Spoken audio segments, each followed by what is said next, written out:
Hello, good evening po mga kababayan. Alam nyo, medyo nakakatuwa naman ngayon yung nabalitaan natin. Sana totoo. Alin yun, Sultana? Yun pong statement ni Senator Chis Escudero tungkol sa confidential fund ni BP Sara na kine-question niya po yung confidential fund sa kanyang DepEd. Totoo na ba yan, Senator Chis? Ako ha, baka etyos din yan. Baka ngayon lang yan. Baka ningas kugon lang yan ha. Kakagulat nga eh. 'Di ba? Kasi alam ko naman na pro Duterte yan eh. Pro Duterte, pro China. Oh, inendorso ni Tatay Diggs niya. Tapos ngayon, parang may discontent siya sa pagkakaroon ng Confi Fund. Kung sa bagay, may katwiran po siya eh. Sabi niya, bakit kailangan ang confidential fund sa DepEd? Kasi, ano yung rason sa paghingi, sa pag-request ng confidential fund ng DepEd? Kasi questionable nga talaga, 'di ba? Sa tinagal-tagal kasi ng panahon, sari-saring kung sino-sino na mga secretaries ng Department of Education ang dumaan. Ngayon lang, bakit ngayon lang nag-request ang DepEd ng confidential fund? Bakit? Nanganganib ba ang buhay ng sekretary? Sabi, para daw sa dahil sa mga ongoing recruitment ng kabataan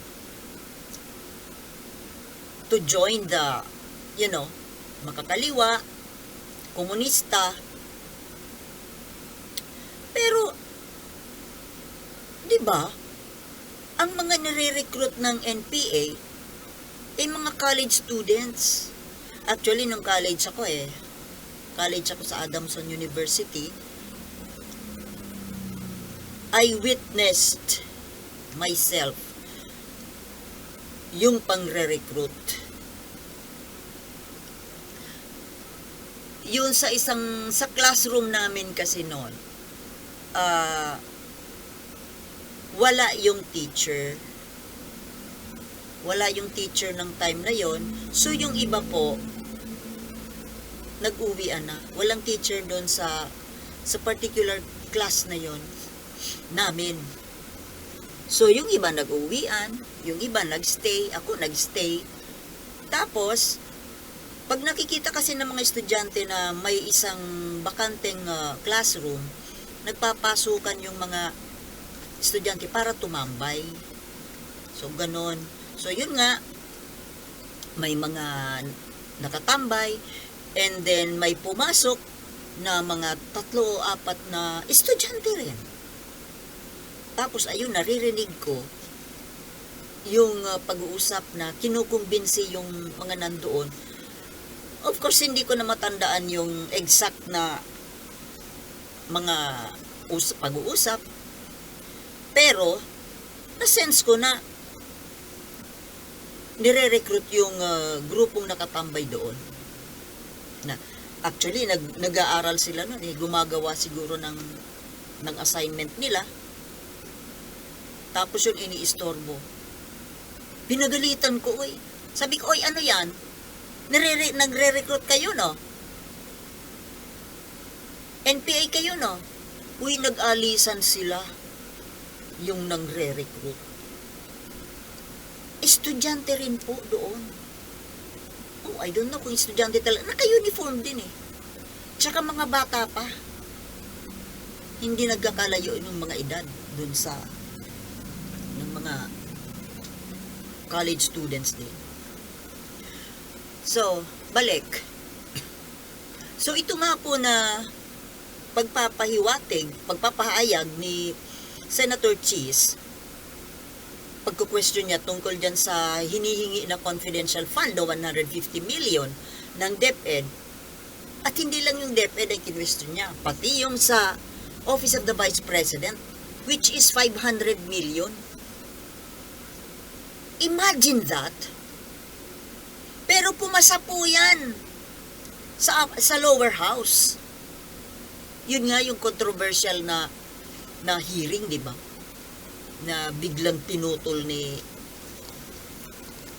Terminator Sandro Marcos. Oy, Sandro Marcos, tatawagin kita ngayon the Terminator, ha?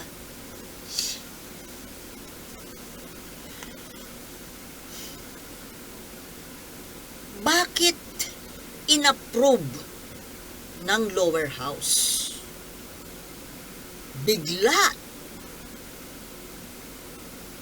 umaatikabo in just 15 minutes pumasa. Pero syempre, dadaan pa yan ng Senado eh. At sana nga iba po ang mangyari sa Senado.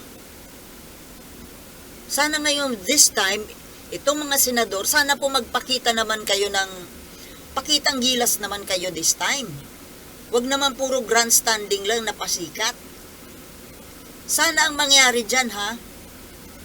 Kung totoo man itong announcement ni Cheese na kinukontra niya yung mga confidential funds na nire-request ni Sara, sana po may ma-recruit din siyang iba dyan. Pero syempre, sigurado na dyan ang dalawa. Si Senator Risa Hontiveros at saka si Coco Pimentel. Now, kung totoo si Cheese sa sinasabi niya, di tatlo sila. Sino pa kaya ang iba pang matino dyan na senador na kukontrahin ito? Kasi dapat po hindi yan matuloy eh. Lalo pa na kailangan po ng pera doon sa West Philippine Sea, sa Ayungin Shoal. Why not doon po yan gastusin ang bale 650 million na yan? Siguro makakapagpagawa na tayo doon ng kahit paano maumpisahan na po yung base militar doon sa Ayungin Shoal.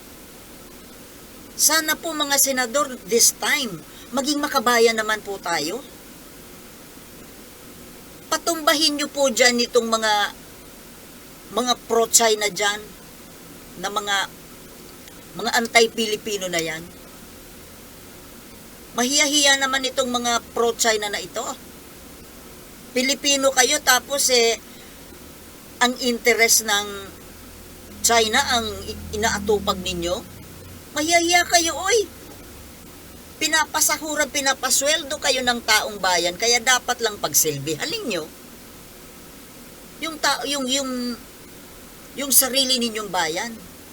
Hindi yung kalaban ng aapi ng inyong bayan. Di ba? Sana naman, Senator Cheese, totoo yung sinasabi mo, ha? Sana tuloy-tuloy yan hanggang sa mag-hearing kayo yung budget na yan na hinihingi ni Sara. Para sa ano ba yan? Kung kailangan po ng confidential fund, bakit hindi po yan idirekta doon sa mga tao sa ahensya na gumagawa ng intelligence, mga intelligence activities, yung pag-iispiya, yung pag-iimbestiga, yung pag-gather ng mga whatever, mga impormasyon. Bakit hindi doon idiretso? Bakit dadaan dyan? Hindi naman po taga Office of the Vice President. Hindi naman staff ng Vice President ang magsasagawa ng pag-iimbestiga, ng paggawa ng proteksyon. Tsaka nanganganib ba ang buhay ng Vice President? Ngayon, yung sa DepEd na 150 million na confidential fund pa rin, may katwiran naman sana, pero sablay yung katwiran.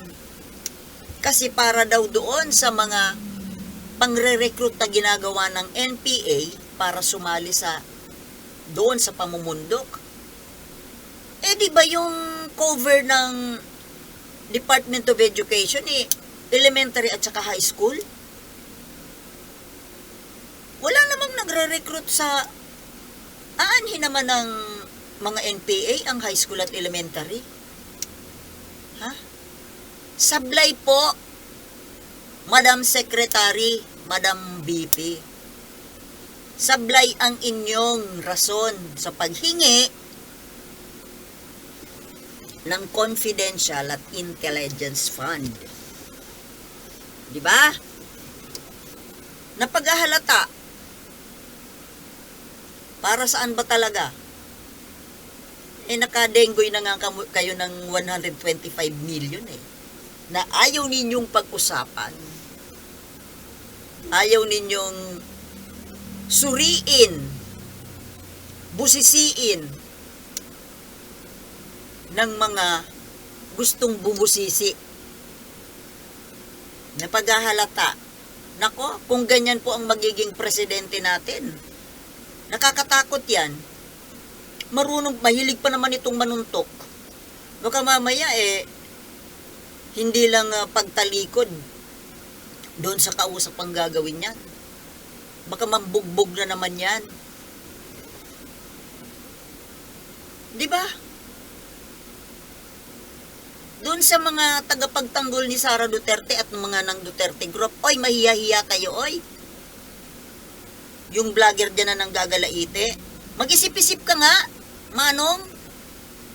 Yung sinusuportahan mo, etchusera, gastadora, ginagago ang taong bayan. Including you. Kayo na mga suportadores ng mga Duterte, ng mga pro-China. Ano, bayad kayo ng China? Kasama kayo sa payroll?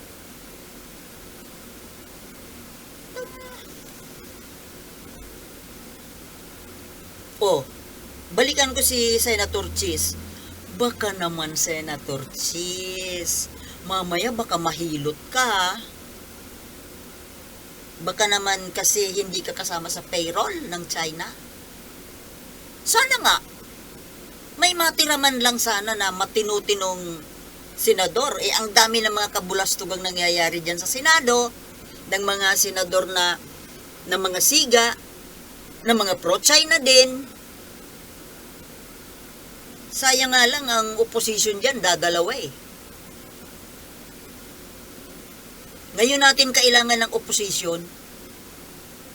Dati kinakainisan ko yung opposition Kaso, sa ngayon, ang tingin ko, yung mga opposition ngayon, ang nagiging makabayan. Yung mga hindi,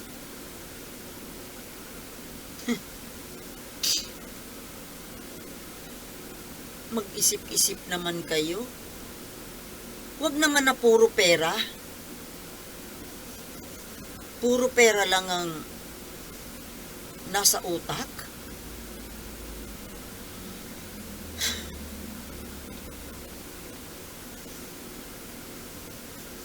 Panindigan nyo yan, Senator Cheese, ha? Pakilang. Para iboto ko kayo uli.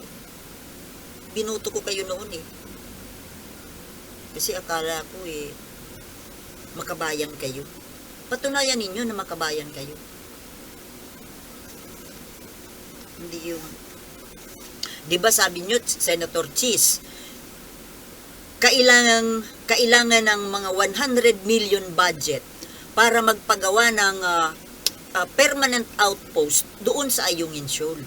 O ito, kung wala kayong mapagkukuhanan ng pondo, ito ang available.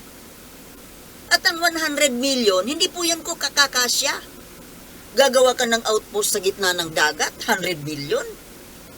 Ano magagawa ng 100 million? Baka poste lang yon.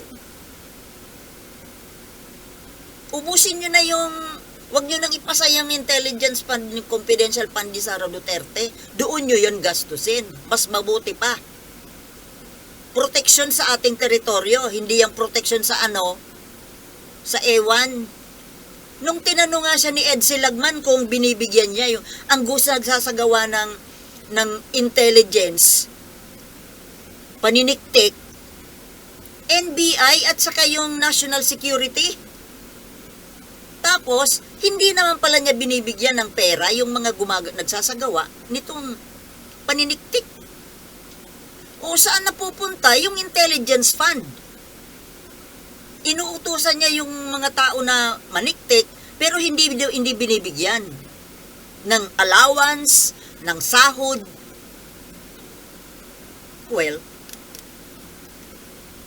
I don't know kung kasama ba sa trabaho ng NBI, sa tinatanggap nilang sahod sa NBI, yung ganyang extra job na paniniktik.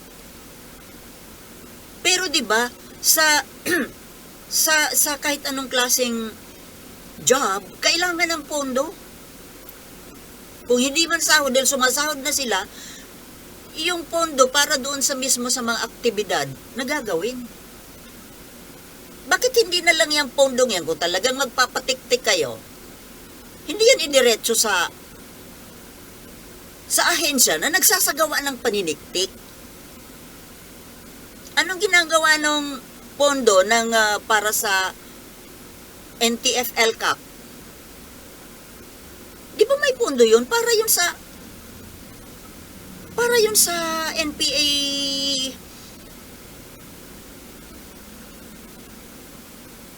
activities, di ba? NPA problem solution. Doble-doble na. Tapos yung budget ng OVP, Office of the Vice President, ang laki-laki naman. 2.3 billion. Imbis na magtatayo ng mga satellite offices sa buong bansa, aanhin naman yung satellite offices na yan. Para daw mapalapit sa tao, makatulong. Ang tulong na ginagawa nitong satellite offices, gawain ng DSWD. Overlapping na naman yan overlapping function. Di ba? Pang DSWD ang ginagawa, walang originality. Kahit sino na lang na gumawa dyan ng mga sa mga direct na tulong sa tao puro gawain ng DSWD. Hindi nyo na lang ibigay sa DSWD yung pondong yan. Ganon din lang nauuwi lang sa korupsyon. Tama hindi? Diba? Hindi naman tayo tanga. Ginagago nyo yung taong bayan, hindi naman tanga ang taong bayan Kaso kahit na gaanong magtatabil ang taong bayan, hindi niyo pinapansin kasi ang kakapal ng mukha. Kinakapalan na lang ang mukha po. Alam naman nila na ang taong bayan ay nagtatanong. Ang taong bayan ay nagdududa. Pero, deadma lang. Di ba? Dead ba? Papatayan lang ng microphone. Ite-terminate lang yung hearing, hindi pag-usapan, hindi matanong, hindi mabusisi. Promotor dyan yung The Terminator, Sandro, The Terminator Marcos. Humayos ka, Sandro Marcos, ha? Baka hindi ka makaupo ng Malacanang pag ganyan ang gagawin mo. Nakikiisa ka dyan sa mga kabulastugan ng mga pro-China, ha? Para ka na rin yung anti mo. Yung anti-Aimee mo. Isa ring pro-China. Sama-sama kayo. Baka pareho kayo, hindi kayo makaupo sa pinakamataas na upuan. But you still have too much time. Kumbaga, sa ngayon, first offense pa lang yan. Ha? Terminator? Ha? Okay? Hanggang dito na lamang po kasi mahaba na. Baka natutoksikan kayo sa bunganga ko eh. Ano ngayon pong toxic? Bakit? I am free to say what I want to say. This is my channel. Kung ayaw nyo sa bunganga ko, punta kayo sa iba, di ba? So, mga friendship, hanggang dito na lamang po. Kasi, gabi na. Medyo, kukuhanin ko yung mga sinampay ko. Kasi baka umulan. Diba? Remember, ang tao pag walang pera, iniiwasan. Diba? Pero, kapag mayroon ka, didikitan ka na parang linta.